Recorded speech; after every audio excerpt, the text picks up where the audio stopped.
Você tem hoje um Congresso que é absolutamente predatório e um Supremo que é predatório e um Tribunal de Contas que é predatório. Em relação ao Executivo foi destroçado. Então, quando vem o Gilmar, o Barroso, fala em semipresidencialismo, é para dar risada.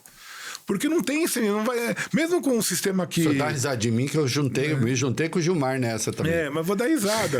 Porque é o seguinte... Tá rindo de mim do Gilmar. Porque da forma que está estruturado o poder, que eles se reestruturaram no controle do orçamento, no controle da gestão pública, no Congresso e no Supremo, não existe, não tem presidencialismo de coalizão, que isso... Não tem parlamentarismo que sobreviva, não tem nada. O professor tem que sobreviver a alguma coisa, mas por que então não se dá a eles a responsabilidade de governar? Já que eles não têm nenhuma. Porque não vai ter um gabinete. Porque o que me incomoda é isso. Quem é que bota o guiso no pescoço do gato? Como disse a Dilma, quem é que põe a pasta de dente na volta? Se você criar o parlamentarismo, vamos propor o parlamentarismo. Então bom, o Arthur Lira vai ser primeiro-ministro, ou o Alcolumbre, qualquer um deles, o Rouet, qualquer um desses aí. Não dura. Não, vamos com calma também, não exagera. Esses vão ser primeiro-ministro. Quem sabe vai ser primeiro-ministro? Churchill. Tá querendo destroçar minha testa, tá querendo sacanear. Você acha que vai ser o Churchill? Eu tinha pensado. Mas conclua, porque eu tô gostando. Eu tinha pensado no Churchill. Imaginemos que seja o Alcolumbre. Eles não vão durar, o gabinete. Por quê? Porque a partir do momento que estruturar esse controle das verbas orçamentárias. É esperto. É esperto, só que ele não manda no dinheiro mais. O executivo não manda mais no dinheiro. Mesmo que o executivo vai ser exercido pelo legislativo, tudo bem. Só que eles continuam vendo o executivo como o governo e eles já têm as verbas garantidas pela verba de bancada, pela verba individual de cada parlamentar, o fundo partidário, tudo. Eles já vão ter tudo. Se o legislativo se convola em executivo, ele ainda assim será sabotado pelo que há de legislativo nele. Não, claro, até porque, para quem não sabe, nos regimes parlamentaristas existe um domínio do executivo. Não é que o poder legislativo está governando. Quem está governando é um poder executivo formado pelos partidos. Mas são esferas distintas. Só que não mas agora vocês dois estão me convidando para cortar os pulsos. Eu quero saber como eu só estou explicando o que ele está dizendo. Não, nada. No sistema que foi montado, eles não vão abrir mão desse poder espontaneamente. Como o Supremo não vai abrir mão do poder que às vezes ultrapasse bastante dos limites. Ultimamente eu tenho achado bom, mas de qualquer modo. Tá bom porque é com quem você não gosta. O problema é quando é com você. Não, mas não vai chegar. Eu não sou tão otimista. O problema é quando a partir do momento que passou para um, passa para todo mundo. Esse é o problema. E essa, na verdade, é o que a gente aprende na faculdade de Direito, né? O direito de um é o direito de todos, né? Esse é o... Por que as pessoas têm advogado de defesa, né? Mesmo que tenha cometido isso eu sou favorável, mas eu... E por que você tem que defender o limite? Porque o limite é o que protege todo mundo. Tem que valer para mim, tem que valer pro outro também, mesmo que eu não goste dele. Eu tô usando discordar aqui do professor, que eu acho que o Supremo tá dentro dos limites, mas ele acha que não tá, então... Acho que saíram um pouco da casinha. Mas para voltar é difícil. Tem que ser um processo de repactuação bem profundo. Porque assim, eu vi hoje, no dia em que fazemos a entrevista, né? Que dia que hoje é quarta-feira? Dia 11, né? A entrevista do professor vai ao ar na próxima terça. Hoje, no dia 11,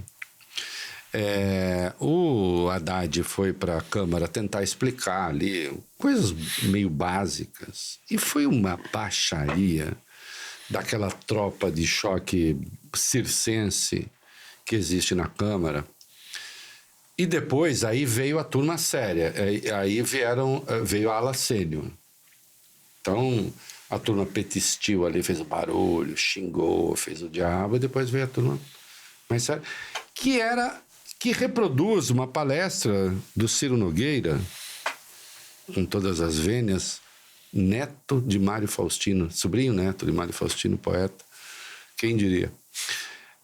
Dizer, olha, é o seguinte, agora não é oposição sistemática, e ele já tinha dito isso no seminário do mercado financeiro, né? Já citei isso hoje aqui, uma determinação explícita de não vai governar, não me interessa o que é.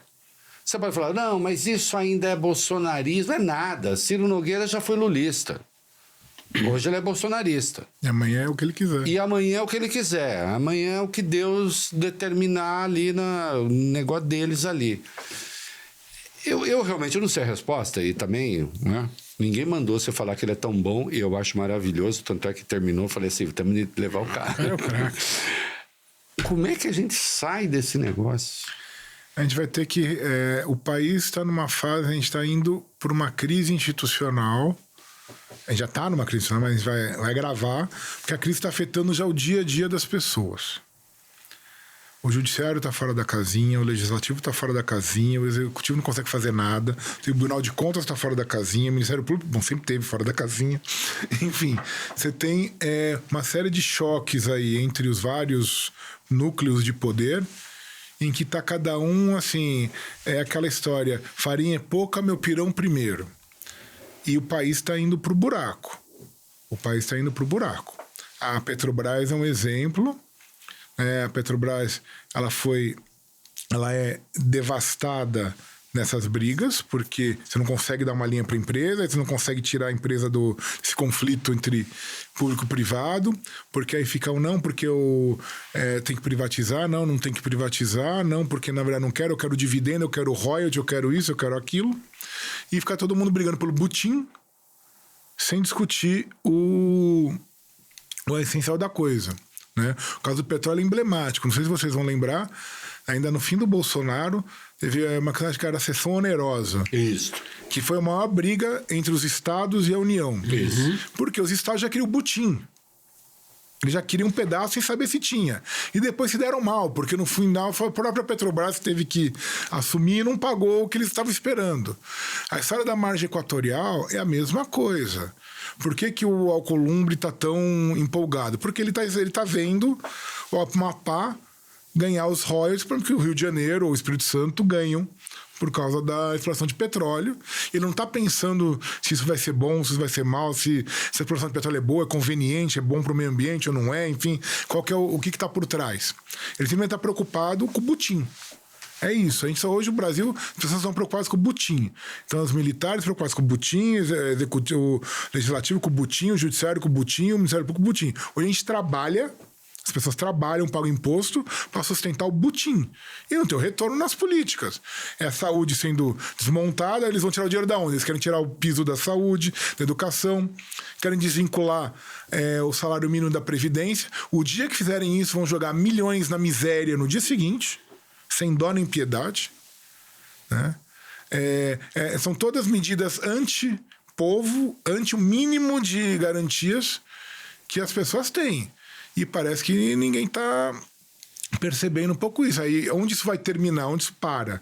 Né? A gente já tem um problema de violência, de crime organizado, de estrutura deficiente do Estado como protetor, vamos dizer assim, da sociedade. Só vai degringolar, só vai piorar, porque fica todo mundo preocupado em garantir o penduricalho, o salário aqui, a verba de gabinete.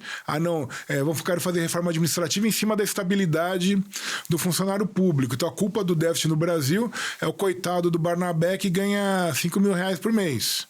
E não é o salário das majestades que ganha 100 mil, 200 mil, 300 mil, até mais, né, a partir de uma série de verbas que eles inventam como indenizatórias, como formas de burlar o teto do funcionalismo, fora a colonização que eles fazem e prejudicando, o Valfrido sabe disso melhor que ninguém, a própria atuação do profissional liberal, da iniciativa privada.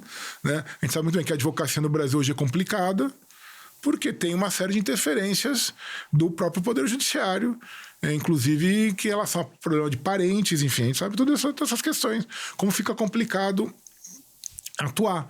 Quer dizer, tem uma interferência direta. Né? Além do que ele já ganha, ainda interfere no que os outros trabalham. Quer dizer, beneficia determinados grupos em detrimento de outros. Quer dizer, não tem uma visão... a prestação jurisdicional não é mais isenta. Depende de quem assina a petição, depende de quem vai lá despachar. Quer dizer, não pode ser assim. Né? A gente, quando começou, não era assim. Né? Senão ele não teria feito outra coisa, não tinha feito pra advocacia. Ia ter feito outra coisa, sei lá, abrir um restaurante, fazer um carrinho de pipoca. No meu caso, uma loja de quibe e no seu, uma loja de Bureca, gefilte. gefilte fish bureca.